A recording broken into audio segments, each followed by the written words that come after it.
It's cruise news time, and unfortunately, we're kicking things off with a truly somber story.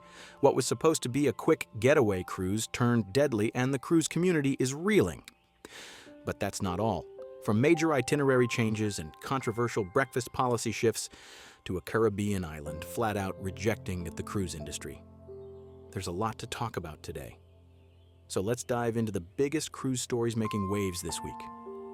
Our top story today is a tragic one, and it comes from the United Kingdom, where what began as a quick celebratory getaway has ended in loss and shock for hundreds of passengers. A two-night mini-cruise aboard the MSC Virtuosa, a ship known for its glitzy design, live entertainment, and sprawling buffet options, took a dark turn on its return leg from Bruges, Belgium. This particular sailing was what many refer to as a booze cruise, a short, high-energy itinerary popular among British travelers who are looking to let loose for the weekend without venturing too far from home. Departing from Southampton, this sailing was marketed as a party at sea, complete with drink packages, nightclub vibes, and themed events on board. These cruises have grown in popularity in the UK and across parts of Europe, especially with younger groups or special occasion travelers like birthday parties, hen and stag does, and office outings. But with that festive atmosphere sometimes comes excessive drinking, high emotions, and unfortunately, the potential for confrontation. That's exactly what seems to have happened aboard Virtuosa. On the final evening of the cruise, a violent altercation reportedly broke out between two male passengers in one of the public areas of the ship. According to early reports from UK media outlets, the situation escalated quickly. Crew members and medical staff were immediately dispatched to the scene, but tragically, one of the men, a 60-year-old, did not survive his injuries. The Virtuosa, which can carry over 6,000 passengers at full capacity, cut its trip short and sailed directly back to Southampton. Upon arrival, Hampshire police boarded the vessel and arrested a 57-year-old man on suspicion of murder. Authorities confirmed that he remains in custody while investigations continue. MSC Cruises, for their part, issued a statement confirming the incident, expressing their condolences and offering their full cooperation with law enforcement. In a particularly haunting turn, reports from The Independent and BBC News indicate that passengers were unaware of the severity of the situation until police boarded the ship. Some thought it was simply a medical emergency, until the ship abruptly reversed course and the mood on board shifted dramatically. This isn't the first time concerns have been raised about the risks tied to so-called booze cruises. While the vast majority of these short sailings are filled with fun-loving, responsible travelers, their low price point and party reputation can occasionally attract trouble. These cruises often see increased alcohol consumption, and security teams on board are trained to handle rowdy behavior. But not all situations can be diffused in time. The MSC Virtuosa itself is one of the newer ships in the MSC fleet, launched in 2021 and measuring over 1,000 feet in length.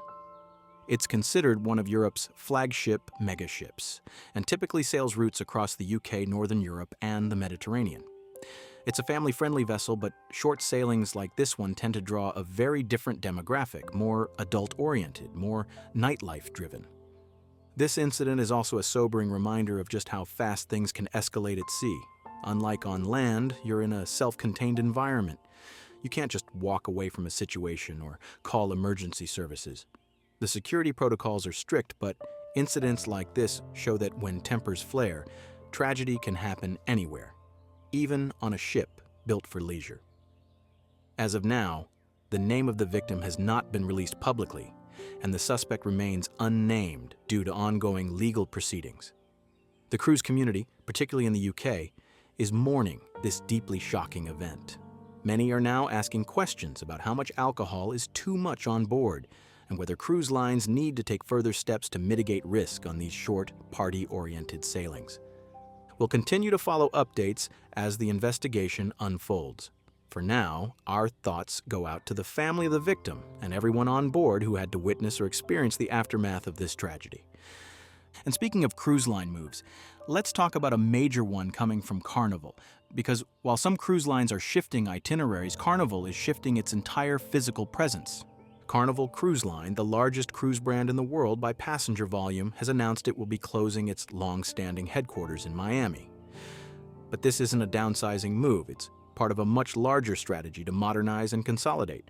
Carnival is building a brand new corporate campus projected to span between 600,000 and 700,000 square feet, right in the heart of South Miami. The timeline for this transformation stretches out to 2028, but the vision behind it is already clear. Bring multiple brands under one roof, boost collaboration, and build a creative powerhouse for cruise innovation. Now, this isn't just about Carnival Cruise Line. The new complex will also house teams from Princess Cruises and Holland America Line, two of Carnival Corporation's other major brands. If you've ever traveled between cruise ports, you may have noticed scattered office buildings and satellite teams working independently. That's going away. This move will bring together thousands of employees, from marketing teams to entertainment directors to IT and logistics specialists, into one central unified space. It's a big shift, especially considering the broader conversation around remote work and corporate real estate. During the pandemic, many companies gave up their physical offices entirely. Others embraced hybrid work models or remote-first policies, but Carnival is taking a different stance. They believe that innovation, culture, and creativity thrive best when people work face-to-face. And they're putting their money where their mouth is, literally. This new headquarters campus is expected to cost hundreds of millions of dollars, and it includes rehearsal studios for live shows, tech labs, collaborative workspaces, and even development centers for onboard experiences. The move also benefits the local Miami economy. South Florida is already the global capital of cruising, and this investment brings new jobs, more talent, and more attention to the region. For guests, it may not seem like much changes on the surface, but behind the scenes, this is the kind of move that can shape the onboard experience in a big way. From faster product rollouts to better tech integration and more seamless cross-brand coordination. It's a powerful reminder that the cruise industry isn't standing still. While headlines often focus on ship launches and itineraries, it's these kinds of long-term foundational changes that build the cruise lines of the future. And from a billion-dollar real estate move to a $10 pack of Ziploc bags. Yeah, let's talk about one of the strangest cruise controversies of the week. This one comes courtesy of Carnival as well. But it has nothing to do with corporate campuses or innovation labs. Instead, it's about cereal. Yes, breakfast cereal. And the claim by one passenger that Carnival Cruise Line has forced her to buy Ziploc bags just to keep up her snacking routine. Now, to understand this, we have to go back to what breakfast on a cruise ship used to look like. If you've sailed before, especially with kids, you might remember those little mini cereal boxes, Fruit Loops, Raisin Bran, Frosted Flakes. They were colorful, fun, and super convenient. You could grab one, toss it in your beach bag, or let your kid munch on it mid-morning while wandering the decks. But in an effort to reduce waste and streamline buffet operations, Carnival has replaced those individual boxes with large cereal dispensers, similar to what you'd find in a hotel breakfast bar. You twist the knob, cereal falls into a bowl, and that's that. It's more efficient, it reduces packaging, and it arguably looks cleaner. But one passenger wasn't pleased. She took to social media to say that without the portable cereal boxes, she now has to spend $10 of her own money on Ziploc bags just to portion out snacks for her kids during the day. She even described it as being forced to make the purchase. Now, Carnival hasn't officially responded to this particular complaint, but the online cruise community sure has. Some empathized. After all, travel with kids is all about keeping snacks handy, but many others pointed out that food is literally available 24/7 on cruise ships. There's pizza at 2 a.m., ice cream by the pool, and buffet lines that stretch across most of the daylight hours. If anything, the issue seems more about preference than necessity. There's also a more serious point worth mentioning. Taking food off the ship when visiting ports can actually get you in trouble. Many countries, especially places like Australia and New Zealand, have strict biosecurity laws. Customs officials often inspect bags at the gangway, and undeclared food can lead to hefty fines, some over $1,500. So, those little baggies of cereal might seem harmless, but they could land you in hot water if you're not careful. At the end of the day, it's a reminder that even the smallest change on board, like the switch from cereal boxes to dispensers, can spark big emotions. People get attached to the little things, especially when they become part of their routine. And with that, we've come full circle. from tragedy to transformation to breakfast table drama. It's been a whirlwind week in the cruise world. Let me know your thoughts. Would you be frustrated if your entire cruise itinerary changed?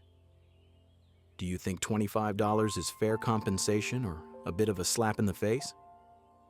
And what about the cereal debate? Are you Team Ziploc or Team Just Go to the Buffet? Drop your thoughts in the comments below. And if you found this episode helpful or entertaining, make sure to like, subscribe, and hit the bell for all the latest updates. More cruise news, tips, reviews, and inside stories are coming your way every week.